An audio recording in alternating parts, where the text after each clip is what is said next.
आप देख रहे हैं मधेपुरा लाइव न्यूज़.com और मैं हूं अमित कुमार। हमारे साथ एक शख्सियत जुड़ी हुई है जिनसे आज हम बात करेंगे।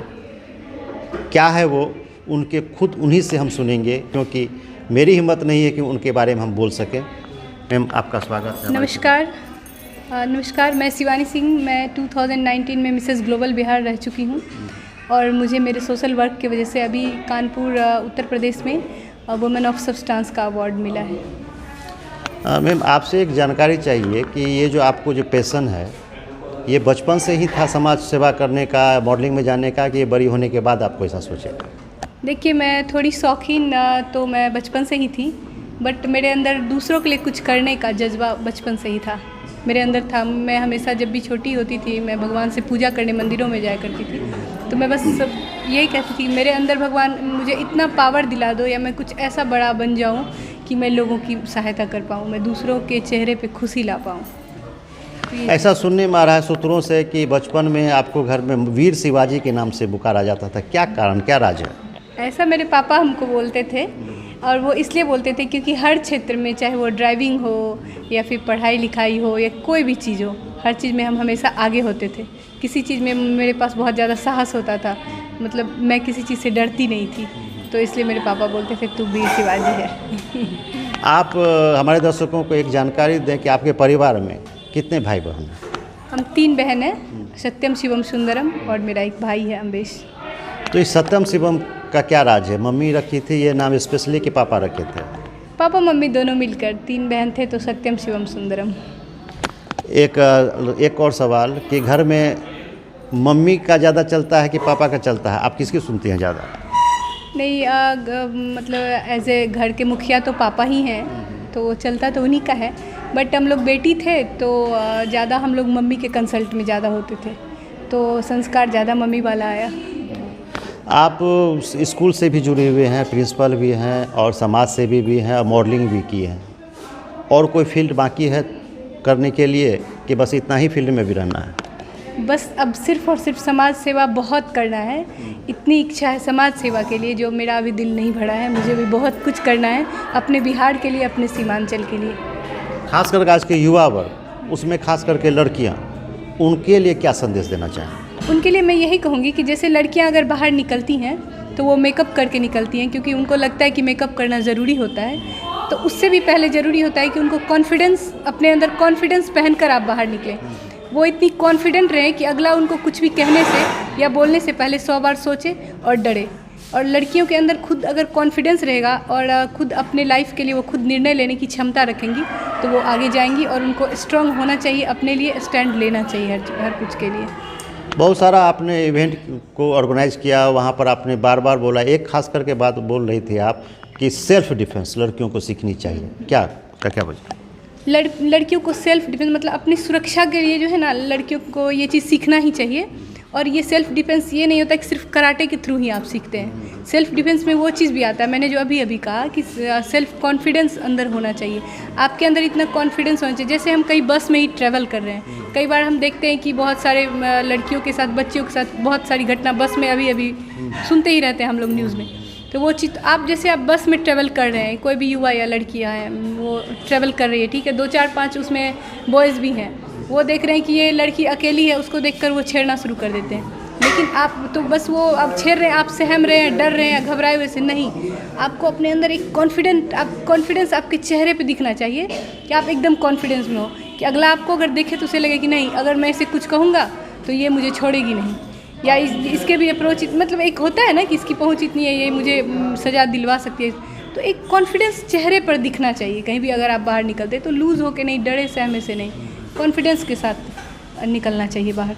जब आपको मिसेज ग्लोबल अवार्ड मिला, कैसा महसूस कर रहे थे उस समय? बहुत ही अच्छा महसूस हो रहा था, बहुत ही अच्छा लगा। पूरे बिहार को मैंने रिप्रेजेंट किया, और फिर पहले तो लग रहा था पता नहीं मैं जीतूंगी या नहीं, पर मेरे अंदर एक आत्मविश्वास था, लोगों का प्यार और आशीर्वाद मेरे साथ इतना ज़्यादा था कि मुझे लग रहा था कि मैं ही विनर होंगी, और हुआ। बहुत ही अच्छा फीलिंग, बहुत अच्छा। खास करके गोविंदा के द्वारा जब आपको अवार्ड सम्मानित किया गया, तो उस पल को थोड़ा सा आप साझा करें।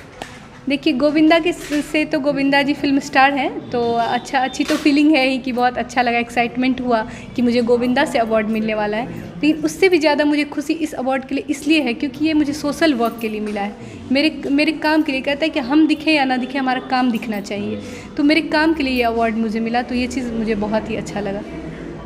कुछ स्पेशल मैसेज देना चाहेंगे समाज को? मैं तो युवा और लड़कियों के लिए मैंने अभी भी मैसेज दिया ही है कि खुद से वादा, मेहनत ज़्यादा और मजबूत इरादा के साथ जितने भी युवा हैं, लड़कियां हैं, बच्चियां हैं, वो आगे बढ़ें, दृढ़ संकल्पित होकर वो ज़रूर आगे कुछ कर पाएंगे। और लोग जो होते हैं ना पीछे से कुछ कमेंट करने वाले, तो वो लोग सिर्फ कमेंट करने के लिए होते हैं, जो कुछ करते नहीं, वो दूसरों में बुराई ज़्यादा देखते हैं। तो उनकी बातों को ध्यान में नहीं लाते हुए निरंतर आगे बढ़ते रहना चाहिए, आगे बढ़ने का प्रयास करना चाहिए, सोच हमेशा ही बहुत बड़ा रखना चाहिए।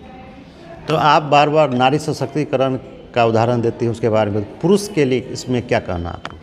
देखिए, नारी तो संबल हो ही रही है हमारे बिहार में। हमारी सरकार जो है बहुत सारी योजनाएं चला रही, बहुत संबल हुई हैं, बहुत सुदृढ़ हुई हैं, लेकिन नारी और भी ज़्यादा सशक्त और मजबूत हो पाए, इसके लिए मैं बिहार के सभी पतियों से, सभी पिता से, सभी भाइयों से मैं ये अपील करूँगी कि वो अपनी बहू, बेटी और पत्नी को उनके मुकाम को हासिल करने में भरपूर सहयोग करें, तभी ये पॉसिबल हो पाएगा। आपका सहयोग और मैं अभी जो भी पेरेंट्स हैं, जो भी माता पिता हैं, मैं उनसे भी ये अपील करना चाहूँगी कि लोग हमेशा जब लड़की बाहर निकलती है तो अगर उसके साथ कुछ घटना होता है, कुछ होता है, तो कहते हैं कि कपड़े छोटे पहने थे, वो ऐसे चलती है, वो ऐसे बोलती है, इसलिए उसके साथ ऐसा हुआ। तो ये चीज़ नहीं होना चाहिए। लड़कों की कोई गलती कहीं ही नहीं जाती है, तो नहीं, बच्चों को भी बचपन से ये संस्कार देना चाहिए कि जब तुम रास्ते पे चलते हो तो उसके अंदर ये संस्कार देना चाहिए, वो तुम्हारी बहन होती है, तुम अपनी बहन की तरह उसकी भी रक्षा करो।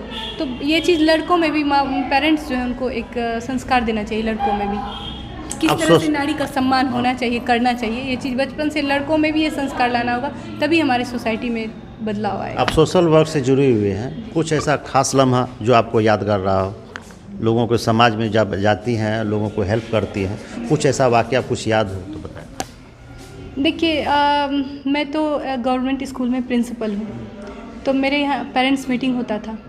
तो पेरेंट्स मीटिंग के दौरान जितने भी रूरल एरिया में जितने भी पेरेंट्स लोग होते हैं जो सरकारी स्कूल में जिनके बच्चे पढ़ते हैं, तो उनके फादर जो हैं वो बाहर काम कर रहे होते हैं, माँ ही घर में होती है।